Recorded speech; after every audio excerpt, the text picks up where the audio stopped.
Você já enfrentou rejeição e percebeu depois que ela era assim parte do plano de Deus para te resguardar? No livro de 1 Samuel, no capítulo 29, Davi passa assim por um momento de rejeição inesperado. E isso acaba sendo assim um livramento que ele precisava. Vamos ler juntos e explorar essas lições assim poderosas de dependência do Senhor? Então, bora.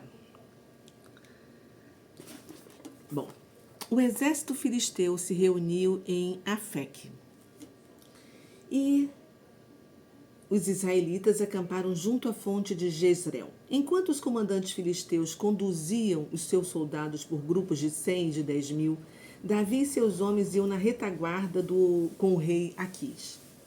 Porém, os comandantes filisteus perguntaram: o que esses israelitas fazem aqui? E o rei Aquis lhes respondeu: este é Davi, o homem que era servo de Saul, rei de Israel. Ele está comigo há mais de um ano e desde que chegou não encontrei nenhuma falta nele. Mas os comandantes filisteus se iraram contra Aquis. Mande esses homens de volta, exigiram. Eles não vão à batalha com nosso exército porque vão lutar contra nós.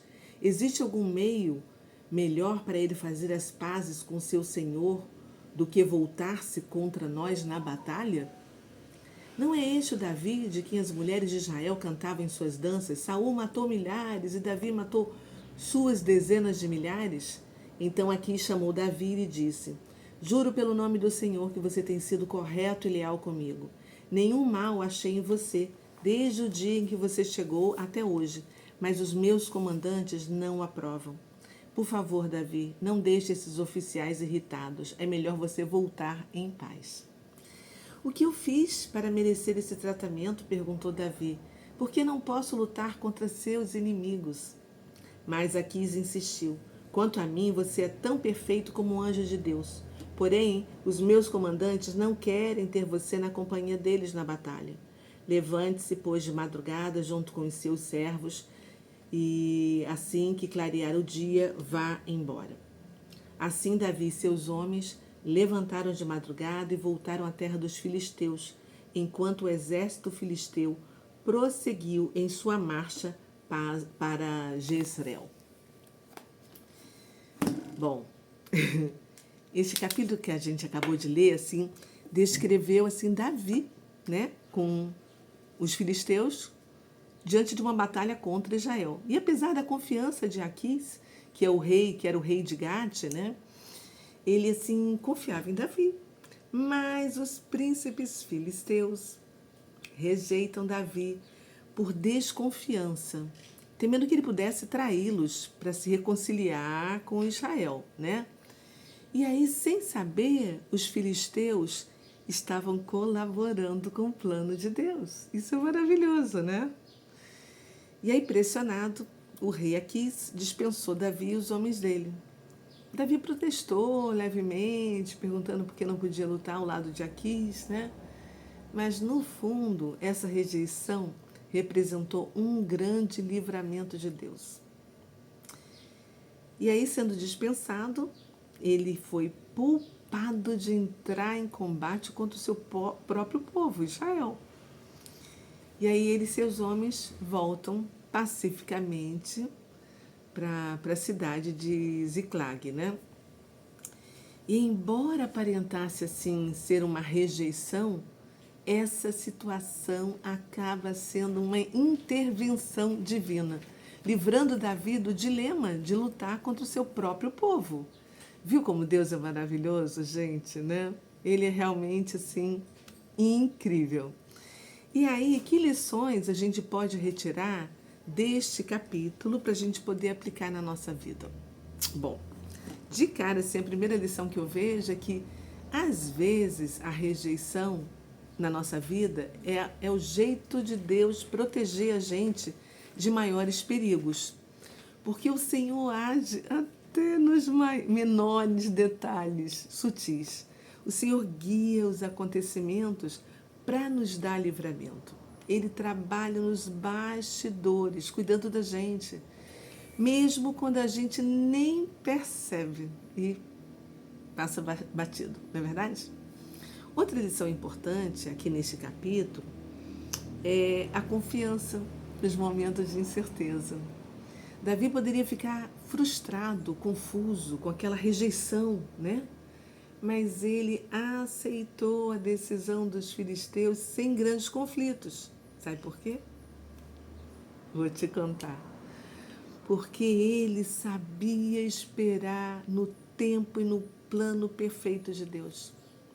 Essa sim é uma lição muito importante para a gente, né? Que mais? Outra lição é saber que nem todo mundo vai confiar em mim ou em você, né? E está tudo bem, né? Mesmo com a confiança de Aquis, Davi não conseguiu ganhar a confiança dos príncipes filisteus, que eram os comandantes. Mas isso não prejudicou o propósito de Deus. Ou seja, a nossa identidade deve estar enraizada no Senhor, não na aprovação de um, de outro, de um grupo. Não. Vamos refletir agora sobre esse capítulo? Será que você já passou por situações que até os membros da sua própria família passou a te rejeitar, te deletar das redes sociais, não te procurar? Você já pensou que isso pode ser uma preparação de Deus para você viver os planos dele para a sua vida? Pois é. Como é que você reage quando você enfrenta conflitos entre os seus planos e os planos do Senhor? Você confia nos planos do Senhor e encara que isso pode ser um livramento? Você já parou para pensar que as situações, que existem situações na sua vida que Deus pode estar assim usando situações externas para te proteger? Ele é o Deus do impossível, gente. Vamos terminar esse vídeo com uma oração? Então feche os seus olhos e vamos agradecer. Obrigada, Pai. Gratidão por nos ensinar o outro lado, o outro ângulo da rejeição como parte do teu plano. Como seria bom se cada um de nós confiasse no teu plano assim, divino, né? Mesmo em tempos de incerteza. E que também cada um de nós pudesse assim te agradecer pelos livramentos inesperados nas situações mais difíceis da nossa vida. Devemos ser fiéis, íntegros, principalmente em tempos de dilemas, de problemas, porque o Senhor não descansa nunca. E o Senhor trabalha nos bastidores por nós. Obrigada, Pai. Obrigada por cuidar de cada um de nós. Nós te amamos, te agradecemos e bendizemos o teu nome. Amém e amém. Bom, eu peço para você deixar o seu like e compartilhar com alguém que você ama. E amanhã tem mais um vídeo para a gente refletir e estudar. Combinado? Fui. Tchau.